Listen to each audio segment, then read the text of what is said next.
Moshe, Moshe, Moshe, come to me.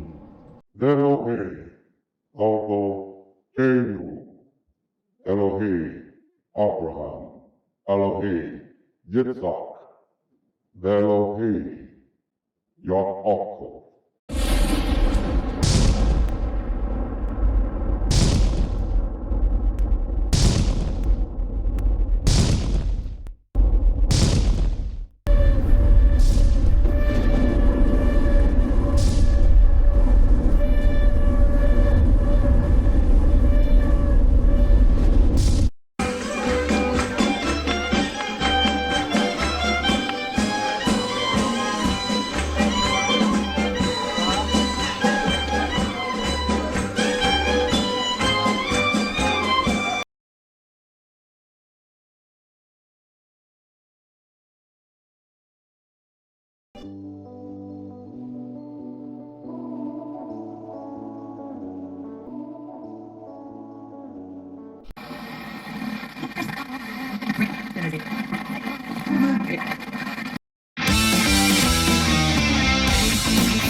Welcome and shalom again to another exciting edition of the Torah Watchman Show, LLC, incorporated, hopefully soon to be 501c3, tax exempt to accept all your taxable deductions.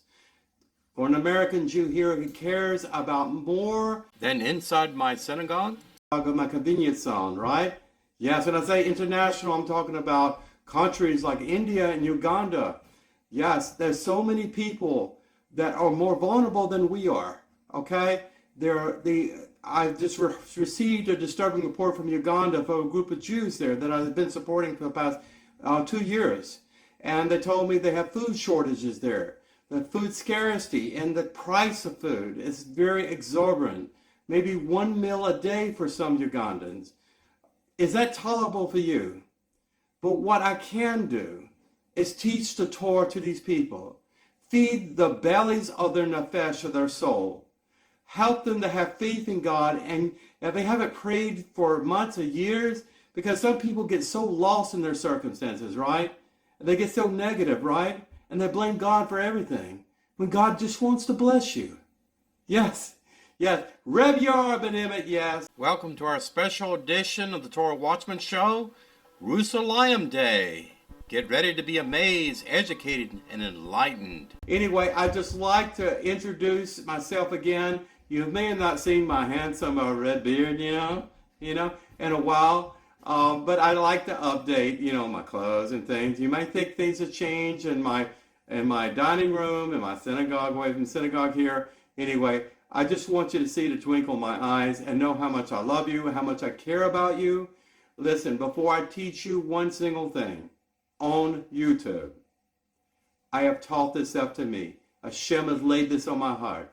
And he said, let the light of the Torah go outside of your convenience zone and reach everyone who's willing to hear it. That's not just Jews, folks. Those are Gentiles too. Now, many Gentiles living their pagan religion or no religion at all, called the son B'nai Noach, the Nohites, and many others too, that are approaching other rabbis throughout the world for conversions. Yeah, I'm a Baal Teshuva Jew, okay? And it's very difficult to convince an Orthodox rabbi sometimes that the world is actually round and not flat. Yes, I guess they forget the many, many stories in our Tanakh about Pinchas, who was born of a Midianite mother. Yes, Rahab, the prostitute in Jericho. And Ruth was born of the Moabites. And don't forget Rabbi Akiva, the son of converts. Yeah, these people were infused in the Davidic bloodline. I'm going to get off my soapbox. Anyway, God bless you. Let's count with me 1, 2, 3, 4, 5 and get started for this parashah. Take care. Share the news that this Jew here in Kent Mill, Maryland, United States, cares about you.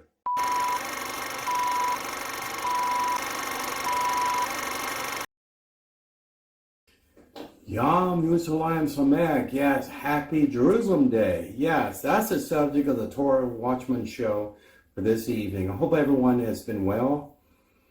I don't know what you're doing in your life today, but I am thinking about the miracle of the 1967 Six-Day War. Okay? Anyway, the ben-Emmett, yes, available YouTube Prime. Please create a Gmail account. You don't have one. It's free. It's very handy to have a Gmail account as a contingency plan for something goes wrong, whatever. You have a secondary email address, okay? But also, go to YouTube for me. Look up Torah Watchman. Look up ben-Emmett. I have more than 100 videos there for you to sample and comment on, and let me know what you like, what you didn't like. We talk about Jewish history. We talk a little about politics. We talk about geopolitics, definitely in the Middle East. We talk about primarily our weekly Torah cycles. We talk about embellishments from the Talmud and the prophets of blessed memory. But today we're talking about a secular, Zionist, nationalistic holiday that some Jews today frown on, sadly, okay? Namely the Satmar, of ultra-Orthodox. Yeah, there's some deviant sects, they're cultists, and they're not relegated to be anything really significant among most mainstream Orthodoxy as far as what we're concerned. They side on the sides of the Arabs, Islamic terrorists, and as far as they're concerned, every Jew in Israel should be exiled. There should not be any government there. It should be a desert, should be a wasteland.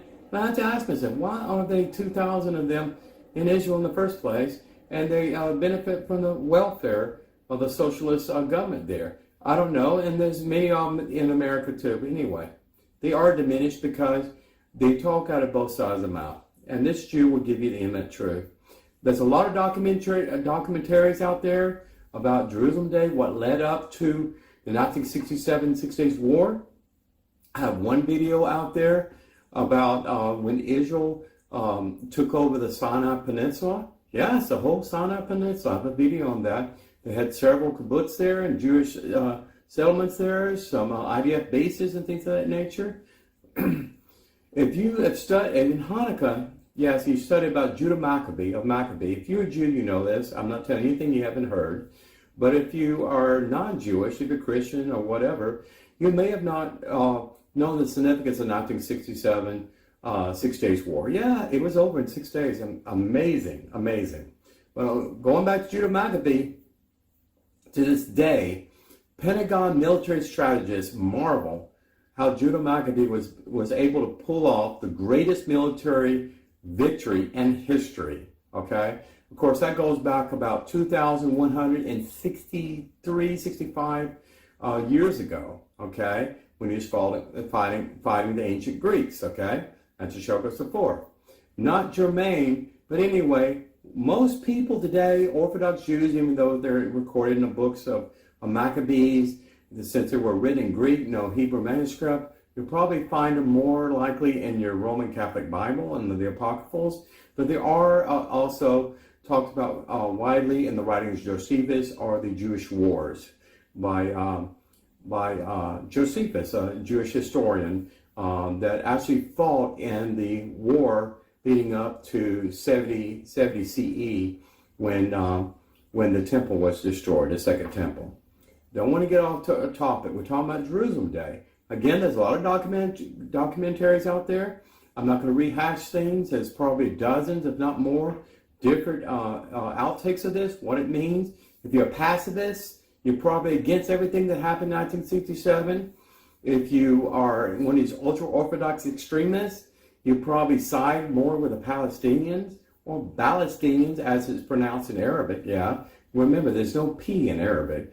It begins with an L. If you transliterate the text to Latin, it actually sounds like Palestinian. But anyway, what led up to the 1967 Six-Day War? Okay, I'll give you a brief synopsis since our time is sweet and short. A fellow by the name of Nasser. He was like the president of Egypt during that time. But he actually had a problem with narcissism. He was an egomaniac. He was fantasizing that he was like the pharaohs of old. He had ambitions to lead an Arab coalition against Israel. Yes, Israel. 1948 was the last straw that broke the camel's back as far as the Arabs are concerned. 1967, everything was leading up to the founding of Israel. 1948, you can read about the Arab wars and everything else. How Jews survived. Many people were making bets, gambling bets on Israel, be able to survive 1 week, but they survived a month, survived 6 months, a year, and so on. But more and more people all over Europe were coming to Israel, especially after the Holocaust. But even before that, there were a lot of Soviet Jews, since they were under a lot of persecution, were going to then Palestine before it was Israel proper. That's what it was. All of Judea was referred to as Palestine at that time. I have another video about that. It's a misnomer, whatever. It's something developed. Terminology was developed by the Roman Empire, who did not like the Jews very much. They wanted to take the Jew out of Judaism, essentially, just put it that way. But anyway, in the 1800s, leading up to the 19th century, things were really bad for Soviet Jews. So many of them went to America, many of them went to Eastern Europe, and when Eastern Europe didn't want the Jewish problem there in their country, some of them went to Palestine at that time. So you had people talk about the first Jewish city, Tel Aviv, and things like that. You had settlers, you had a lot of kibbutz and things like that. At that time, before 1948, Jews had no control over Jerusalem whatsoever, okay? It was controlled by Arabs. In fact, going back in the time of around the Ottoman Empire, when they were over all of Palestine, yeah, these were Turks, and not Arabs per se, not Palestinians either. They were over that whole area. That whole area was known as a British colony. And of course, at that time, this is back in the League of Nations days, back in the 19 before World War I, they rooted out the Ottomans there, and they had a lot of land disputes between Jews that were there. There's always been a Jew in the land. I mean, we've been there 3,500 years ago. Jerusalem has been an established Jewish city. Well, I would say about 2,900 or more years solid. Jerusalem is a Jewish city. I'm sorry to tell the Arabs that. It is a Jewish city. It's always been a Jewish city since King David conquered it from the Canaanites. Anyway, getting off topic again. A lot to talk about here. But anyway, Jews were literally kicked out of the eastern part of Jerusalem. There had houses there for generations, hundreds of years. They had homes there. And then since there were land disputes between the Arabs at that time and the British just got rid of the Ottoman. They didn't want to deal with the Arabs. Were coming in and fill the Gulf where the Ottomans left when they defeated the Ottoman Empire there. And they retreated off to Asia Minor, Turkey, or whatever. Good riddance. But anyway, Arabs took the Jews' homes away. Actually, the British forced the Jews out of their homes to make peace. They didn't want any more war. They didn't want any disputes or anything else. It was all political nonsense. Anyway, the reason why I mention that, today in Israel, there's a lot of terrorist activity, a lot of stone tossing, a lot of Islamic extremism in Jerusalem and on Temple Mount. As you know, the Jews get very excited about Jerusalem because the whole city is unified now under Jewish military control and governmental control too. But there's a land dispute now, even in the Arab quarter of Eastern Jerusalem, that the Supreme Court is debating this right now. It's still in the court system, that the Jews own that land and the houses there before the Arabs moved in and kicked them out. So that's going right now. It's creating a lot of unrest. So getting back to Nasser, he was a willing dealing. Game of Thrones. This is a perfect story. Game of Thrones, though. He was willing dealing with the United Arab Republic, founded in March 26, 1964. At that time in Israel, Golda Meir was there. Golda Meir is a prime minister there. Golda Golda Meir challenged the Arab leaders to meet with Prime Minister David at Ben-Gurion to negotiate a peace agreement. There was a lot of infighting, and they're trying to make peace. The Jews have always tried to make peace, okay? Don't misinterpret in the Talmud what Rashi talks about. You should not fight for your freedom in Israel. You should not oppose the occupiers. Wait for the Mashiach. Wait for God's judgment to end. Do not try to take anything by force that God has tied your hands. But this is about Theodore Herzl saying the Jews needed a place to live in, a homeland, free from being molested or murdered or tortured or whatever. This goes all the way back in the 1930s, the first Zionists.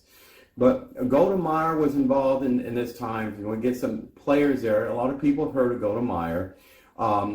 Abdel Nasser, the president of Egypt, they actually met with him trying to settle some peace because they heard a lot of saber rattling, a lot of intelligence reporting and things of that nature.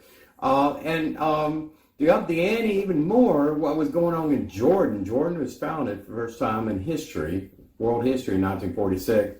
Jordan was afraid of a coup taking over his kingdom, his Hasmonean kingdom there, by a fellow by the name of Yasser Arafat. And this is around 1964. Yasser Arafat was Egyptian born. He called himself a Palestinian. So he was born of Egyptian and Jordanian, ancestry, whatever. Anyway, he left Egypt, went into Jordan, and tried to recruit followers to overthrow the government there. Well, Yasser Arafat was also in league with Abdel Nasser in Egypt. You see where I'm going? So Jordan, the king of Jordan, King Hussein at that time, had a difficult choice to make. Do I join the Arab coalition against Israel? Who is my greatest enemy here? Is it Yasser Arafat and the so-called PLO chairman there, where he took a Jordanian flag and changed it up a little bit, took off the star, and then made it his own Palestinian flag, okay? He invented the Palestinian people in 1964. I got videos on that too. If you don't trust me, go out and research it for yourself. Try Bing, because Bing is more honest than Google. Just give you a tip there. So the so-called Palestinian National Charter in 1964 actually said a lot what the Hamas Charter says. It called for Israel's complete and utter destruction as a Jewish nation, okay? They did not accept or recognize Israel's independence in 1948. They did not accept any land that they were able to occupy through military engagements of that nature. So there was a lot of belligerent rhetoric there that threatened King Hussein. So there was secret meetings in Cairo about what to do about the Jewish problem in Israel, how to wipe them out, how to wipe out the growing military presence and things of that nature. A lot of jealousy and envy going on. But anyway, someone reported to King Hussein, who was there, like a spy or whatever, reported that, and then intelligence got back to the Israeli Air Force, IF. It was called that before the IDF was formed, okay? So they found out that there was a prelude to an attack, an imminent attack by Egyptian forces coming into Sinai and invading southern Israel through the Negev, okay? This is what preempted Israeli's government, its military control. By the way, Moshe Dayan, I don't like him too much, who is known as a Jewish hero because he fought in Yom Kippur, 1967, Days War, several conflicts. He was a military genius and things of this nature. He was a pastor at the end of the day. But anyway, he was leading the military to get them ready for just any time an invasion by Egyptian military. So think about this. You have Egypt moving its tanks up to the southern borders of Israel. You have saber rattling going on in Syria by Assad's father. The president of Syria today is Assad, but his father, give you some timelines there, was threatening to attack Israel. Jordan was kind of a missing chess piece. They were caught in between. They couldn't choose favorites over the Arabs or with the Jew. So they had to say, we don't like Yasser Arafat. In fact, they arrested some of his people in Jerusalem, closed down his office in there. Yasser Arafat, like a big sissy, went out and whined to Nasser in Egypt and tried to get his organization reestablished there. And the United States was just completely off there. The American Jews were busy drinking their Coca-Cola. They didn't really want to get involved. They liked any kind of peace initiative they saw in Israel. Many Jews in America were very pacifist about this thing. They didn't feel involved. They were not said they were Zionists. They were just separated from all that by oceans apart, literally. And but anyway, PLO's attacks. PLO led a series of terrorist attacks. In 1965, 35 raids were conducted against Israel. 1966, the number increased to 41. And just the first 4 months of 1967, 37 attacks were launched. The targets were always not military, but civilians. I'm talking about women and children primarily, okay? Murdering the innocents. So if you want to know what the Palestinians in go with, it's the same. Read the Hamas charter. I think it's in 3 or 4 parts. It's the same thing in there. It's the same thing Yasser Arafat rhetoric was and propaganda was in 1964. It's the same thing Hamas is saying in Gaza. It's the same thing that Mahmoud Abbas is saying in the West Bank over the Palestinians there, the Fatah party, political party or whatever. So all these Palestinian guerrillas were attacking civilian targets. So what is Israel supposed to do? I'll just lay down and sacrifice their lives and let people walk all over them? That didn't work out too well in the Holocaust when we were pretty much defenseless and were taken away and cattle cars essentially led away to our deaths. Okay, 6 million, you know. So a lot of this Holocaust warnings and flags were going off for Jews in Israel. So they were the government was preparing the Jewish people for the worst. Okay, they didn't have a lot of military. They didn't have enough military gear. They had some help from the United States. By the way, the Soviet Union was helping Nasser because they wanted bases in Egypt, and they did not like the Jews very much. Okay, so anyway, so the military Soviet Union was giving military arms sales to Egypt and probably Syria too, maybe Jordan, and the United States was covertly giving arms shipment to Israel, and also there were a few Orthodox Jews that were very wealthy and they gave financial support as well. Israel was accumulating a lot of wealth since 1948 in the stock market and financial market, medical patents, scientific patents, all these things. So they had a military, they had an air force, but you know the Egyptians had a 3-to-1 advantage, just like Judah Maccabee. You know, he had about 6,000, maybe 8,000 paramilitary troops and 30,000 Greeks on elephants. But this is the kind of thing, how Shem works. I was reading today on a video about a documentary about this. He said, how did they pull it off? Okay, then let the rabbit out of the magical hat, you know. So before it was all over, before 6 days, get this, Israel's military, its air force destroyed, obliterated most of the Egyptians' air force. Okay, they couldn't get off the ground. The airstrips had big craters in it. Also, our tanks came in and destroyed our arsenal, destroyed the Egyptian military, gutted it. We even had an issue where Jewish troops were going in so far they even went to Cairo. And then the Soviet Union was threatening to send in paratroopers to intervene on behalf of Nasser.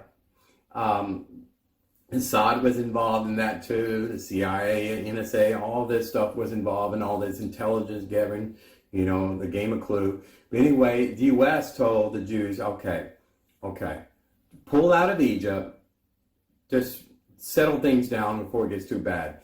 When I went in the military, in the Air Force, I was told in military history there, we were at DEFCON 3. This was the closest point, the flash that could have started World War III, believe it or not, at that time. And a lot of people clueless about that, but I know that. So where are we at? Okay, so all of the Sinai Peninsula, all of Gaza, which was belonging to Egypt, not the Palestinians, was taken over by Israeli military. All of the West Bank, Samaria, was taken over by the Israeli military in 1967. All of East Jerusalem was taken over and by the Israeli military. Remember the so-called 1948 UN lines. Israel was allowed to have Western Jerusalem, a little piece here and there, and a couple swamps here and there, air territory, nothing much. But before 1967, I think it was around June 5th when they attacked, Israel led the attack against Egypt and destroyed the military in the summer time frame. They took the Golan Heights. They destroyed through a spy, Cohen, I can't remember his first name. He died before the war, but he investigated the entire area and reported all the SAM sites, the rocket launchers and things like that, anti-aircraft, military, other things like that. Golan Heights was a huge strategic overlook, and it would always cause problems to Israel if Israel did not take it over. Assad would always, his father during that time, would take over, he would use that vantage point to launch attacks and missiles and things like that. There's even infighting over there now. But anyway, can you picture this? I heard there was 100,000 Jordanian Palestinians left the West Bank, like their life depended on, and went to Jordan. Jordan is about 80-something% Palestinian. If you want to know where Palestine is, look at Jordan. It's east of the Jordan River bank. But anyway, what happened when all the war and everything was finished, the 6 days of finished, people were saying, oh my God, what did Israel do? How did they do it? How did they do it? How did, with Egypt, Nasser had a 3-1 advantage over Israel. And Syria had Soviets' very best military and everyone else, but they were utterly destroyed and embarrassed and shamed. But what did the pacifists do in Israel during that time? Moshe Dayan, he wanted to run for military minister or something like that because of his military background. Essentially, they went on an Obama apology tour and apologized to all the Arabs. I'm sorry that we forced you to attack us and try to kill us. So what can we do? We can get in 1973, I believe. I can't remember the time frame. I think Jimmy Carter, 1976. Yeah, 1976, the so-called David Accord or whatever. Yeah, essentially gave all the Sinai back, all the Gaza, except for Gaza, it's Gaza Strip. Gave all the Sinai Peninsula back. Thousands, tens of thousands of square meters of land. It's desert, but the mountain of God there, Sinai Peninsula. You remember the Ten Commandments movie? When Moshe went to the mountain of Sinai, they gave the mountain of God away. Yeah, they got the mountain away. They evicted all the Jewish settlers there, removed all the military bases, gave everything back to the Egyptians. By that time, it was Sadat. For a peace agreement. It's the first Arab so-called peace agreement that was signed in that time. So the aggressor nation got their land back. The West Bank, most of the Palestinians that left the West Bank around the war, when Israel was all in the newspapers, they had a miraculous victory.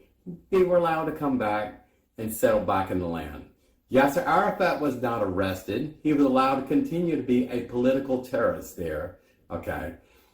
And then eventually, the Gaza Strip was given by George Bush, I believe, as land for peace again.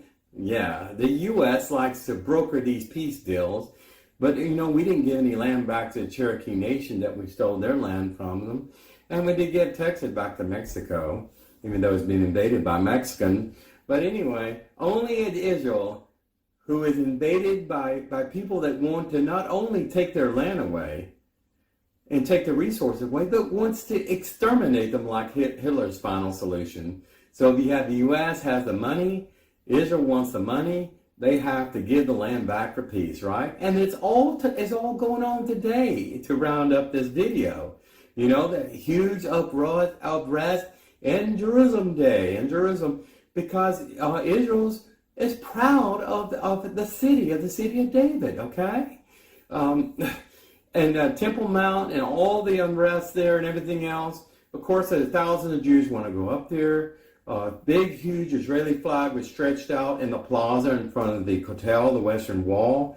Beautiful sight. You see my Israeli flag there. I'm a proud Zionist Jew, live in America. The reason why this kind of battle kind of thing means so much to me, these military victories, I'm saying no one could have, in the wildest dreams, could have forecast a huge Israeli victory over all these Arab nations.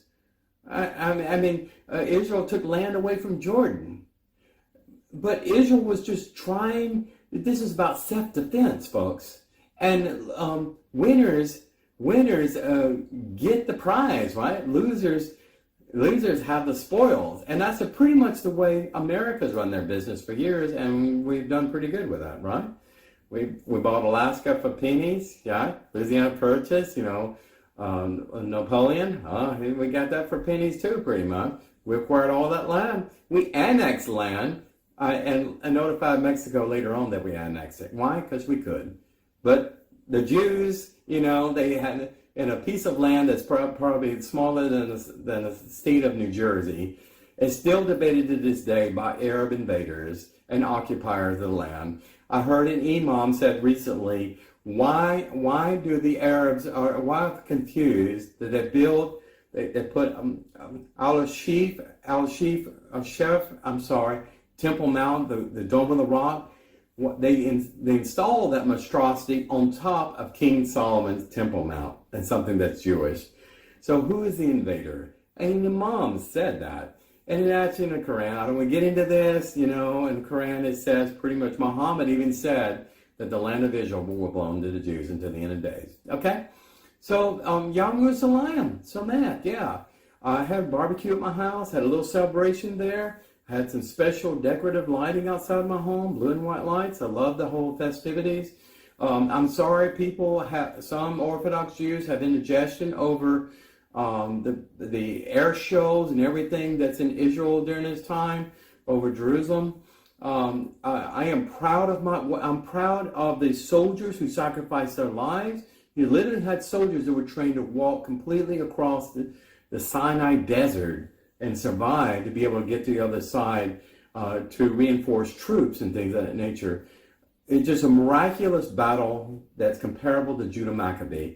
God had his hand in it. It would have never happened if God did not have his hand in it. And at the end, did we build a temple? Did we build the third temple on top of Temple Mountain, Har HaBayit? Moshe Dayan talked to a rabbi there, or chief rabbi right there. He said, we don't want to build a temple because we're afraid about building it wrong and God would just destroy it anyway. So, you know, we gave 4 out of 5 holy sites back to the Palestinian administration under the management of the Grand Mufti in Jordan, the same Mufti of Palestine that told Hitler, why don't you burn the Jews to get rid of them? Listen, it's hypocritical. The government is a mess in Israel. But anyway, let's be happy for my Jewish brothers and sisters. You'll be happy too for them because they're celebrating unification in Jerusalem.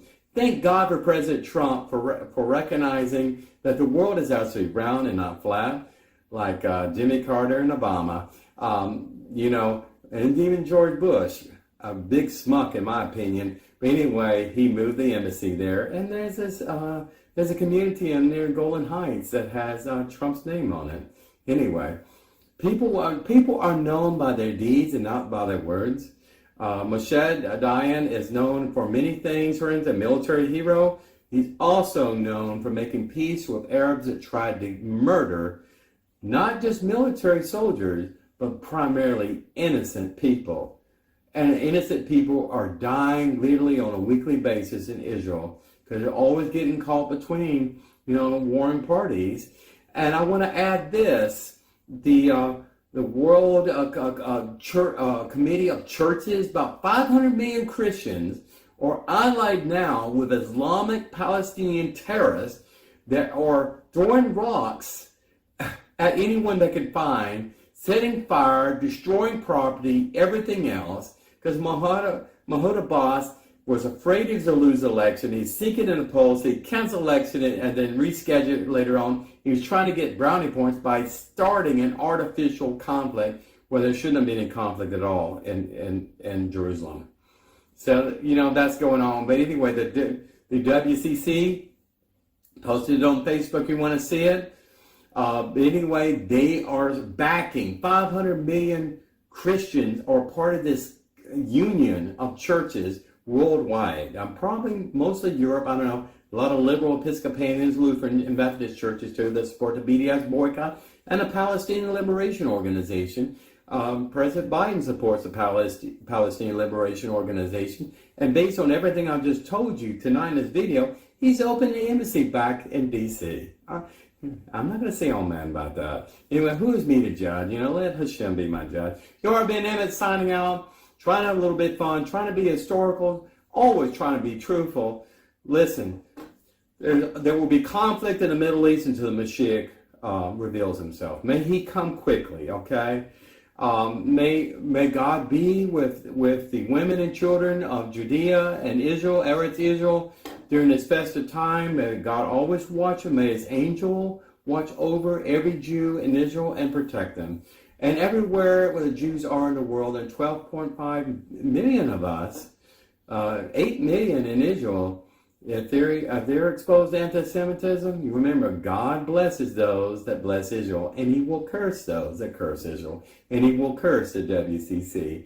And if you're a Christian, ask your pastor, if your church, Baptist, whatever, your Assembly of God, United Pentecostal, whatever, ask them, are they a part of this WCC group? If they are, I would run out screaming. Take care. Yara ben-Emmett signing out.